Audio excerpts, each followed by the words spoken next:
बुद्ध कहते हैं कि संसार में तीन चीज़ें कभी छुप नहीं सकती: सूर्य, चंद्रमा और सत्य। और जब भी कोई व्यक्ति झूठ बोलता है तो ऐसा नहीं है कि उसके झूठ बोलने से बात वहीं ख़त्म हो जाती है,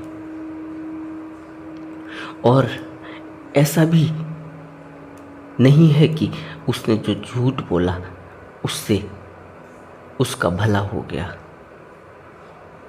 लेकिन साधारणतया हम यही समझते हैं कि हमने झूठ बोलकर कुछ पा लिया।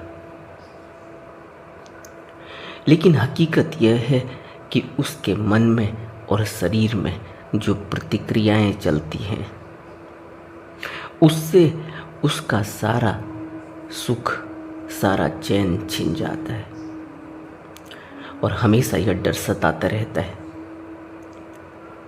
कि कभी सच सामने ना आ जाए। और एक दिन ऐसा होता ही है कि सच सामने आ जाता है, और जब सच सामने आ जाता है और जब तक सच छिपाया गया था तब तक जो उसने दुख संजोया है, जो उसने अपने चैन को ख़त्म किया है, जो उसने मानसिक वेदनाएं, मानसिक पीड़ाएं झेली हैं, वह सब इतने गहरे में बैठ जाती हैं कि वह उसका स्वभाव बन जाती हैं, उसका धर्म बन जाती हैं। और वह व्यक्ति अगर अब यह चाहे कि वह अपने जीवन को बदल ले सकता है तो उसके लिए बहुत मुश्किल की बात यही हो जाती है, क्योंकि वह जो उसने बीज बोए हैं वह बीज अंकुरित होते रहते हैं, वह बीज फलते फूलते रहते हैं। इसीलिए बुद्ध ने और सभी बुद्धों ने यही कहा कि जैसा बीज बोया जाएगा फसल वैसी ही मिलने वाली है। और अगर किसी ने मिर्च के बीज बोए हैं तो उसे आम की फसल नहीं मिलने वाली, उसे मिर्च ही मिलने वाली है। और झूठ बोलने वाला व्यक्ति अपना सुख, अपना चैन, अपने शरीर की दुर्गति तो करता ही है, साथ ही साथ वह अपने झूठ के कारण समाज में भी एक बहुत बड़ा अंधविश्वास, बहुत बड़ा आडंबर, बहुत बड़ी झूठी बातों को फैलाकर धर्म और संस्कृति के नाम पर, आध्यात्म के नाम पर, लोगों के भले करने के नाम पर, लोगों का अच्छा हो जाए, जीवन संवर जाए, इस नाम पर वो इतने झूठ फैलाता है। उस झूठ का असर पीढ़ी दर पीढ़ी लोगों को भोगना पड़ता है। झूठ इतना ही नहीं है कि अपने स्वार्थ के लिए बोला गया और उसका परिणाम उतना ही है। झूठ अगर अपने स्वार्थ के लिए बोला गया लेकिन समाज पर अगर उसका प्रभाव पड़ रहा है तो फिर पीढ़ी दर पीढ़ी वह झूठ फैलता जाता है, बढ़ता जाता है, पोषित होता जाता है, और आने वाली पीढ़ी उस झूठ के सहारे ही अपने जीवन को जीती है। और इससे उनको वह रास्ता नहीं मिलता, सत्य का रास्ता, निर्वाण का रास्ता, स्मृति का रास्ता, समाधि का रास्ता नहीं मिलता। और ऐसे ही मनुष्य जीवन भटकते भटकते ही बर्बाद हो जाता है। इसलिए बुद्ध ने शील के नियमों में मिथ्या और झूठ को स्थान दिया है कि झूठ के परिणाम इतना ही नहीं है कि उसी मनुष्य पर पड़ते हैं, झूठ के परिणाम तो पीढ़ी दर पीढ़ी अनंत जन्मों तक हो सकते हैं। और आपने कभी गहराई में विचार करके यह महसूस भी किया होगा कि जब बुद्ध कहते हैं कि समस्त अंधविश्वास, समस्त आडंबर, समस्त अवैज्ञानिक तरीके से जिए जा रहे जीवन को छोड़ना होगा, आडंबर को छोड़ना होगा, अंधविश्वास को छोड़ना होगा, रूढ़िवादिता को छोड़ना होगा। जब बुद्ध धम्मपद के वचनों में यह बात कहते हैं तो इसीलिए कहते हैं कि यह आडंबर, यह अंधविश्वास, यह रूढ़िवादिता, यह जन्मों जन्मों से चल रही है, यह इसी तरीके से फैला दी गई और बाद में वो धीरे धीरे इतनी गहरी जड़ बना चुकी है कि अब उनसे बाहर निकलना नामुमकिन सा हो जाता है और जीवन ऐसे ही व्यर्थ में बीत जाता है, सत्य का आभास भी नहीं हो पाता। ऐसा नहीं है कि सत्य नहीं, बुद्ध कहते हैं कि सूर्य, चंद्रमा और सत्य, यह तीन चीजें कभी छुपाई नहीं जा सकती। न तो सूर्य को छिपाया जा सकता, न चंद्रमा को छिपाया जा सकता और न सत्य को छिपाया जा सकता, क्योंकि अगर सूर्य न हो तो इस समस्त जगत में जीवन नहीं हो सकता, असंभव है। और अगर चंद्रमा न हो तो इस समस्त जगत में शीतलता, चंद्रमा की अपनी शीतलता है, चंद्रमा का अपना एक ऐसी आभा इस जगत में पड़ती है चंद्रमा के कारण, एक ऐसा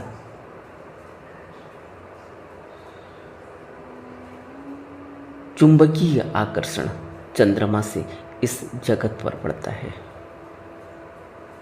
और सत्य अगर न हो तो यह जगत चल नहीं सकता। यह जगत सत्य से चल रहा है, यह जगत झूठ से नहीं चलता, यह जगत सत्य से चलता है।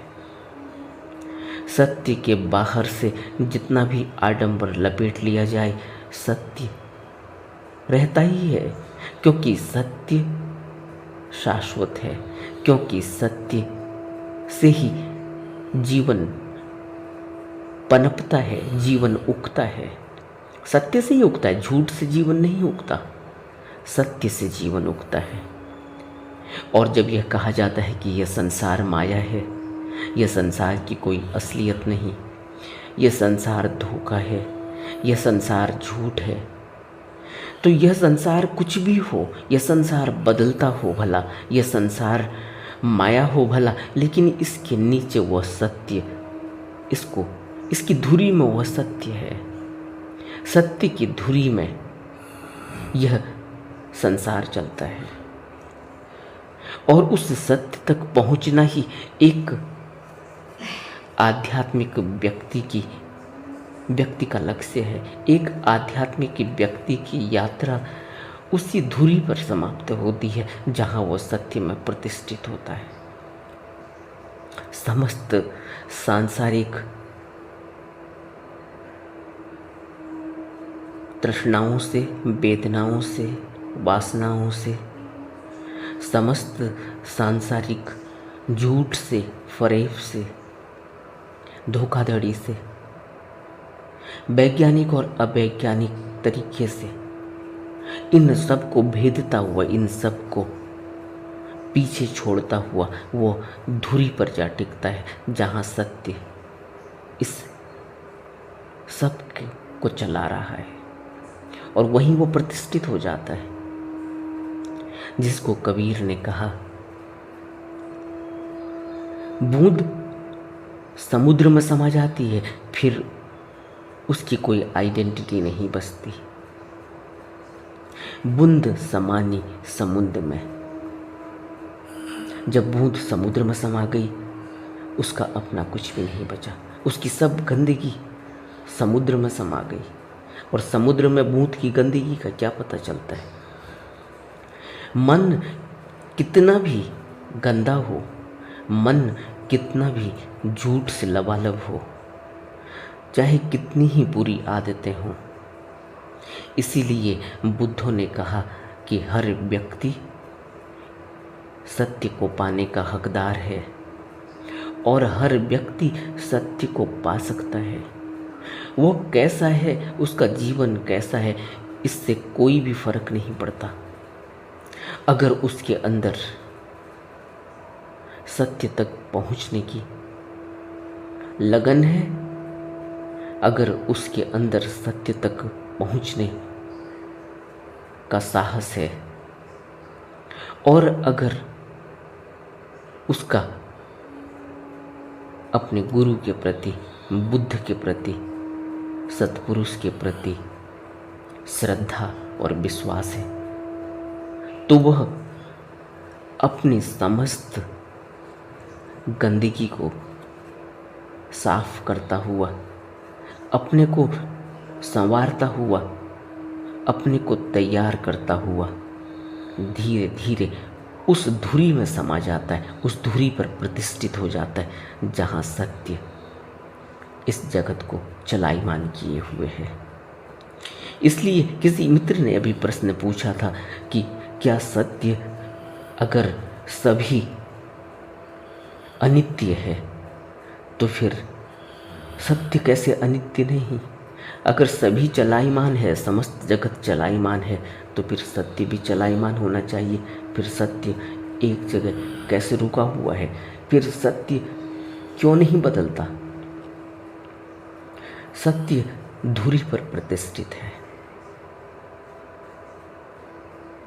इसको नानक, गुरुदेव नानक ने इसको नाम कहा। नामे उपजे नामे बिनसे। नामे, नाम से ही समस्त जगत उपजता है और नाम से ही समस्त जगत विनस जाता है, और फिर नाम से ही समस्त जगत पैदा हो जाता है। इसको बुद्ध कह रहे हैं कि सूर्य, चंद्रमा और सत्य कभी छुप नहीं सकते। यह सत्य प्रदर्शित हो जाता है। यह सत्य जो पूरे जगत को चलायमान किए हुए है, यह रहेगा। और अगर कोई व्यक्ति यह सोच रहा है कि वह झूठ बोलकर, धोखाधड़ी करके, मिथ्या वचन बोलकर, झूठे वादे करके, झूठी बाणी बोलकर अपना कोई भला कर लेता है, लेकिन यह होता नहीं। एक न एक दिन वह सब सामने आ जाता है, और इस सब में उसने जो कुछ भी अपने जीवन को दांव पर लगाया है, उससे सबसे बड़ी हानि यह होती है कि उसका स्वभाव, उसका धर्म बन चुका होता है, और उस स्वभाव को, उस धर्म को फिर बदलने के लिए जन्मों जन्मों लग जाते, क्योंकि यही संस्कार, यही आदतें, यही स्वभाव जन्मों जन्मों तक पीछा करता है। इसीलिए संस्कार, इसीलिए कर्म प्रधान है, क्योंकि उससे फिर रचना होती है। इसलिए बुद्ध मूसा वादा वेरमणि सिक्खा पदम समापियामि कहते हैं। मूसा वादा वेरमणि, मिथ्या झूठ से विरत रहने की शिक्षा ग्रहण करने की कसम शील के नियमों में मूसा वादा वीरमणि सिक्खा पदम समापिया।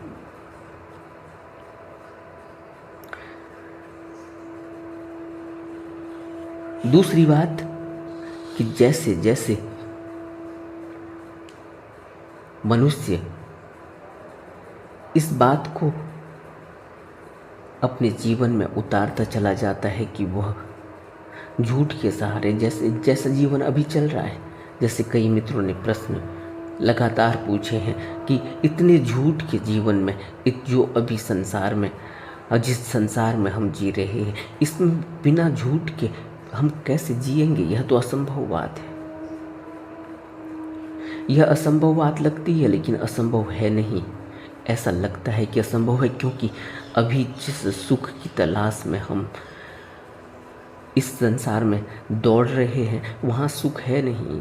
इसीलिए बुद्ध अपने शुरू के वचनों में ही कह देते हैं कि दुख है, और दुख ऐसा भी नहीं है कि कहीं बाहर है, दुख तो अंदर है। दुख तो हमने इकट्ठा किया है। कैसे इकट्ठा किया? ऐसे ही जिसका अभी हमने जिक्र किया कि दुख हमारा स्वभाव है, दुख हमारा धर्म है। हमारा स्वभाव कैसे बना दुख? यह हमने ही इकट्ठा किया झूठ बोलकर, यह हमने ही इकट्ठा किया नशा करके, यह हमने ही इकट्ठा किया और न जाने कितने दुर्व्यसनों को, बुरी आदतों को, न जाने तृष्णा और वासनाओं के चक्कर में हमने कितने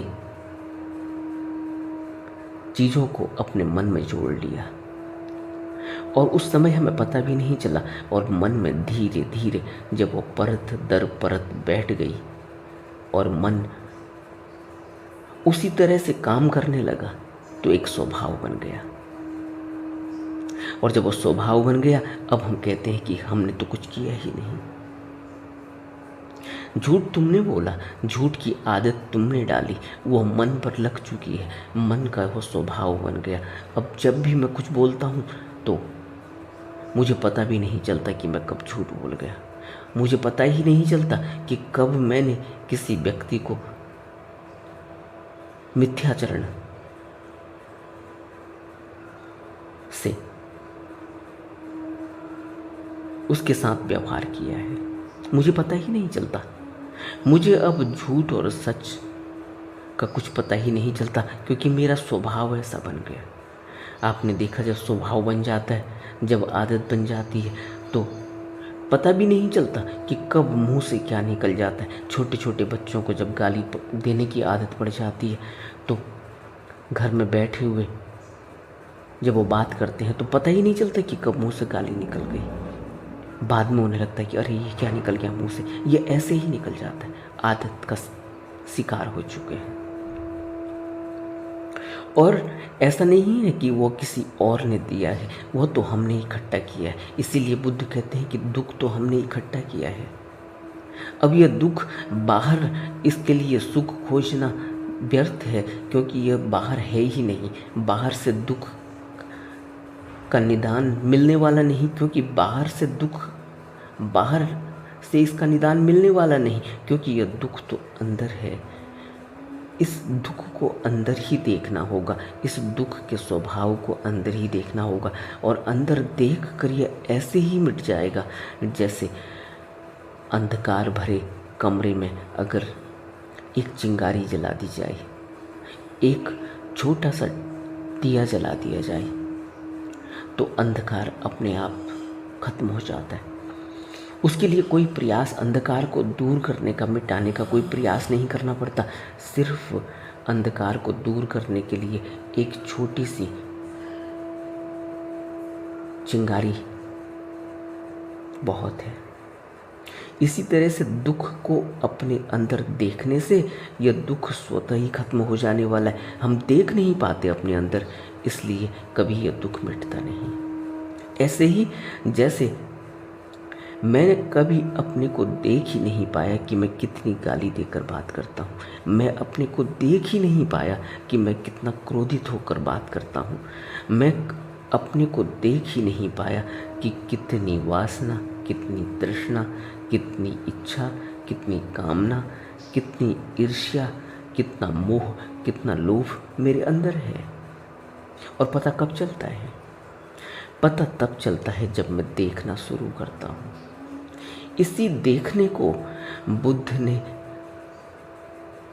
हमें ध्यान विधि दी, जिसको हमने आनापान और विपश्यना के नाम से जाना। विपश्यना में हम सिर्फ देखते हैं, इसीलिए तो देखते हैं क्योंकि देखने से ही अपने वह दुख दिखाई देंगे, देखने से ही अपना वह स्वभाव दिखाई देगा, देखने से ही अपने जीवन में जो हमने जोड़ा है, जो हमने इकट्ठा किया है, जो झूठ में हम जी रहे हैं, हमें अपनी जीवन शैली दिखाई देगी। हमें अपनी वेदनाएं, अपने दुख, अपने सुख, अपने दर्द दिखाई देंगे।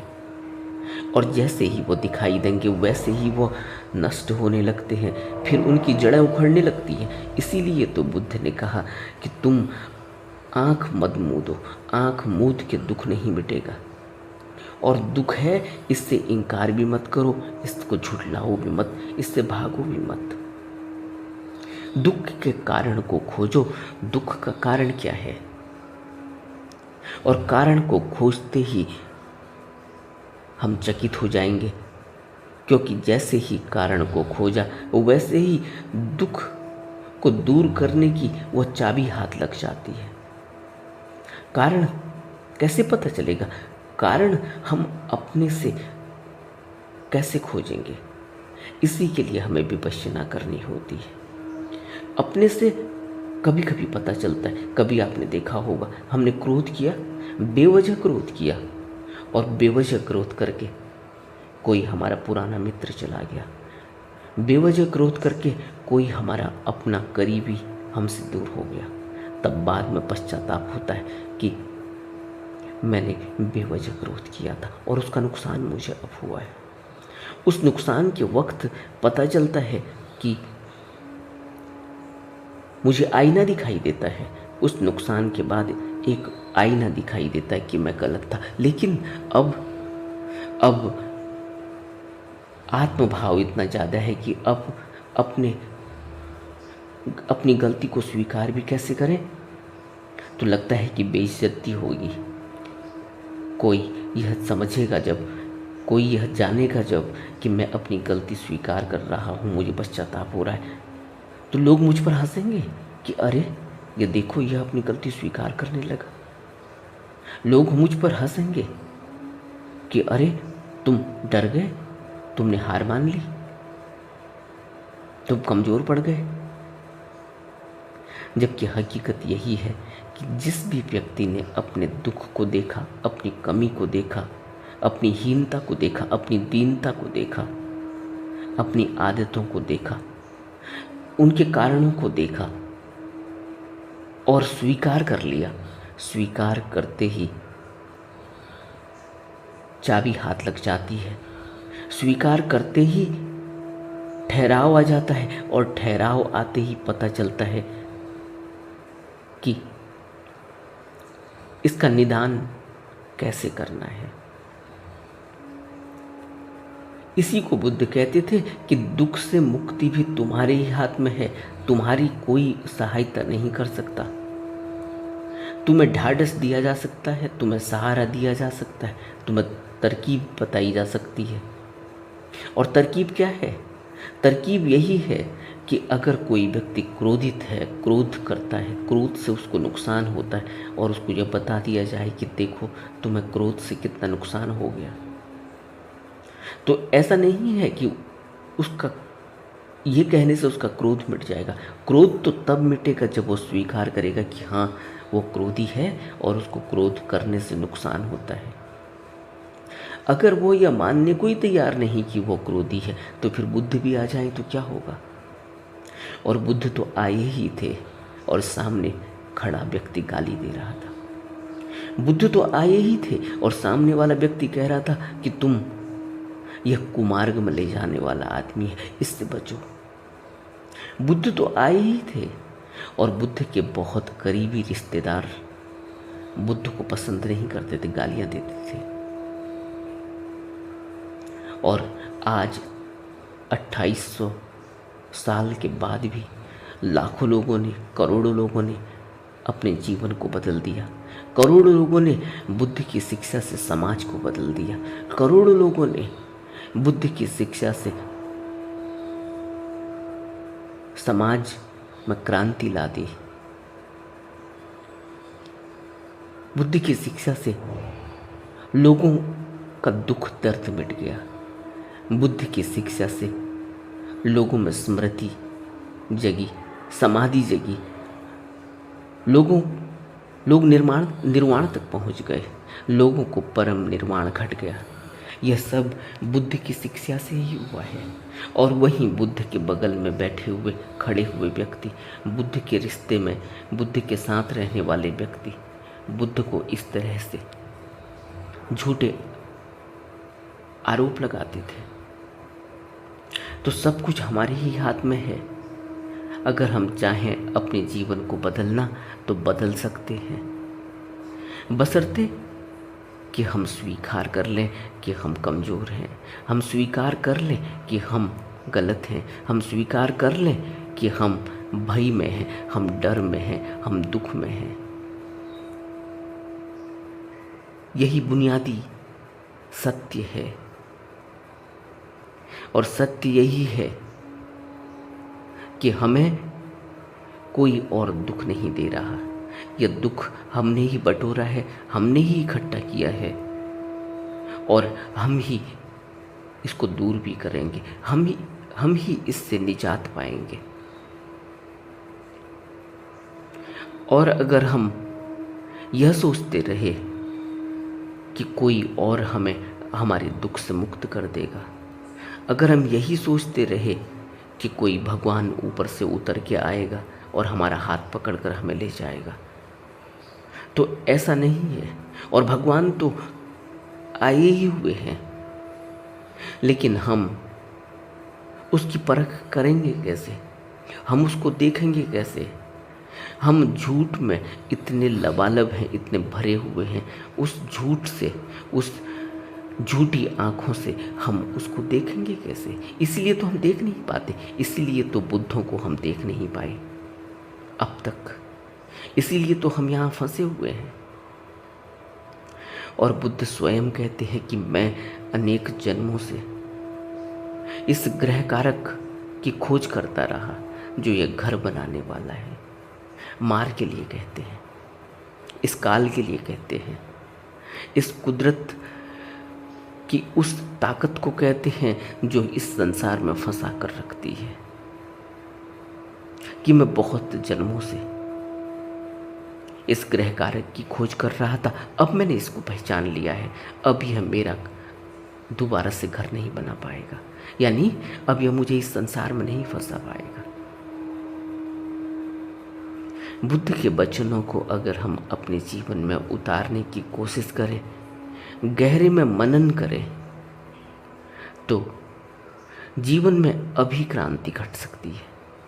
लेकिन हम इतनी जल्दी में हैं, हम इतनी तेजी में हैं, हमारी दौड़ इतनी तेज है, इतनी त्वरा है उसमें कि हम ठहर कर विचार ही नहीं कर पाते।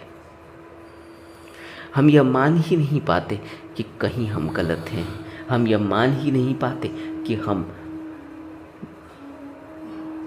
अपने दुख का कारण स्वयं हैं और ये दुख हमारे ही अंदर है, ये कहीं बाहर से नहीं आ रहा। हम सोचते हैं कि दुख बाहर से आ रहा है तो दुख को दूर करने का तरीका भी कहीं बाहर होगा। और इसलिए हम मंदिरों में जा रहे हैं, मस्जिदों में जा रहे हैं, गुरुद्वारों में जा रहे हैं, लेकिन अपनी तरफ नहीं देखते। मंदिर में जाना ठीक है, मस्जिद में जाना ठीक है, गुरुद्वारे में जाना ठीक है, अगर हम वहाँ जाकर अपने को देख पाए। अपने को पहले देखना होगा, एकांत में बैठकर देखना होगा, तो मंदिर सबसे ज़्यादा अच्छा है, क्योंकि वहाँ एक पॉजिटिव एटमॉस्फेयर है। वहाँ हर व्यक्ति एक आस्था के साथ आता है। मस्जिद में जाना अच्छा है, क्योंकि वहाँ हम आस्था से जाते हैं, बैठकर इबादत करते हैं। गुरुद्वारे में जाना अच्छा है, क्योंकि वहाँ हम उस कुल मालिक की याद में, उस अस्तित्व को चलाने वाले मालिक की याद में बैठते हैं, एक पॉजिटिव सोच के साथ बैठते हैं। लेकिन अगर हम वहाँ यह सोचें कि कोई हमें ऐसे ही बाहर से सहारा दे देगा और हम अपने अंदर देखे बिना उस सहारे को स्वीकार कर लेंगे, तो ये हो नहीं सकता। पहले तो अंदर देखना पड़ेगा कि मैं वाकई में गलत हूँ, मैं झूठ हूँ, मैं दुख में जी रहा हूँ, और मैं सुख बटोरने की जो कोशिश बाहर कर रहा हूँ वो व्यर्थ ही हो जाने वाली है, क्योंकि बाहर सुख है नहीं। सुख भी अंदर ही है, दुख भी बाहर से हमने जो बटोरा है वो हमारा ही दुख है, और वो हमने अपने ही अंदर भर रखा है। हमें कहीं बाहर से कोई दुख नहीं मिलता। वह दुख हमारी छाया है, हमारे अंदर की छाया, हमारे अंदर के दुख का प्रक्षेपण बाहर होता है। इसलिए तो वही व्यक्ति एक व्यक्ति के लिए दुख का कारण होता है, वही व्यक्ति एक के लिए सुख का कारण होता है, जबकि व्यक्ति वही है, व्यक्ति का मन वही है, व्यक्ति की आदतें वही हैं, व्यक्ति का रहन सहन वही है, व्यक्ति बिल्कुल वही है, लेकिन वही व्यक्ति एक के लिए दुश्मन है और एक के लिए भगवान। यह बात हमें समझनी होगी कि हमारे अंदर से ही वह प्रतिलिपि, वह छाया बाहर निकल कर आती है और प्रक्षेपण होता है। जैसे हम होते हैं वैसी ही वो बाहर छवि हमें दिखाई देती है। इसलिए बुद्ध हमसे कहते हैं कि सील के नियमों का पालन करो, और भिक्षुओं के लिए तो बुद्ध ने 3 शील के नियम और जोड़ दिए थे। गलत समय पर भोजन न करना, ऊंचे व बहुत आरामदायक आसन पर नहीं सोना, और नाच गाना, माला, सुगंध आदि के प्रयोग से बचना। क्यों? मन को नियंत्रण करने के लिए, मन को नियंत्रित करने के लिए, मन पर अंकुश लगाने के लिए। क्योंकि मन तो एक अंधा कुआं है, जितना इसमें डालते जाते हैं उतना ही है और मांगते चला जाता है। और हम इस बात को समझ ही नहीं पाते कि बाहर जिस सुख की दौड़ में हम लगे हुए, वह सुख पाने के तुरंत बाद वह सुख तिरोहित हो जाता है। अपने ही जीवन में अगर विचार करें तो पाएंगे कि जिस चीज़ को पाने की हमने कोशिश की, जो भी हमने अपनी इच्छाओं को सामने रखते हुए पाया है, उसको पाने के बाद हमारी दौड़ वहीं खत्म नहीं हो गई। उसके बाद हमें कुछ और चाहिए। अगर हम जब 12वीं में पढ़ रहे थे तब हमें लगता था कि जब हम ग्रेजुएट हो जाएंगे तो कैसा होगा, और जब हम ग्रेजुएट हो गए तब हमें लगा कि हम मास्टर हो जाएंगे तो कैसा हो जाएगा, और जब हम मास्टर हो गए तब हमें लगा कि हमारे पास तो कोई प्रोफेशनल क्वालिफ़िकेशन ही नहीं है, और जब हमने कोई प्रोफेशनल क्वालिफ़िकेशन ले ली तब हमें लगा कि अब हमारा कोई वजूद नहीं, अब हमें कोई जानता नहीं, अब हम इस प्रोफेशनल क्वालिफ़िकेशन को कहीं कार्यान्वित नहीं कर पा रहे हैं। और जब हमें कार्यान्वित करने का वक्त मिला तब हमें लगा कि यहाँ तो कंपटीशन बहुत है, तब हमें लगता है कि हम जैसे तो बहुत लोग हैं, तब हमें लगा कि हम तो कहीं भी नहीं हैं। अब फिर अपने वजूद को बनाने के लिए हम आगे बढ़े, और यह दौड़ कहीं रुकती नहीं, अंधा कुआं है मन। अगर अपने शहर तक सीमित हैं, गांव तक सीमित हैं, तो शहर तक जाना है, शहर से और बड़े शहर में जाना है, और बड़े शहर से राज्य में जाना है, राज्य से फिर देश में जाना है, जिले से राज्य में जाना है, राज्य से देश में जाना है, देश से फिर विदेश में जाना है, फिर विदेशों में भी बहुत ज़्यादा देश हैं। उन सब देशों से फिर और कहाँ जाएंगे? इस छोटे से जीवन में कहाँ तक जाएंगे? कहीं कोई तसल्ली मिलती नहीं, क्योंकि बाहर कोई तसल्ली है नहीं। मन को बाहर लगाने से कभी रुकने वाला नहीं, जितना दौड़ाएंगे उतना और तेज हो जाएगा। मन को रोक कर, मन को नियंत्रित करके, मन को बुद्ध की शरण में लगाकर गुरु के द्वारा लिए गए उपदेश से जीवन को ढालने की अगर कोशिश करेंगे तो उससे मन नियंत्रित होगा, उससे मन पर अंकुश लगेगा, और मन पर अंकुश लगते ही मन की वह ज्योति प्रकट होने लगती है, जो इसकी ताकत है, वह एकत्रित होने लगती है। और मन अगर एकत्रित हो गया, मन अगर स्थिर हो गया, तो जो हमें मिलता है उसका बुद्ध स्वयं उदाहरण है। इसलिए उन्होंने जो पाया, जैसे पाया, वह सब हमको दिया है। बात सिर्फ इतनी है कि हमें करके दिखाना है। जिसको बुद्ध ने बार बार कहा, तब तक प्रयास करना है जब तक कुछ करने को शेष न रह जाए। नमो बुद्धाय।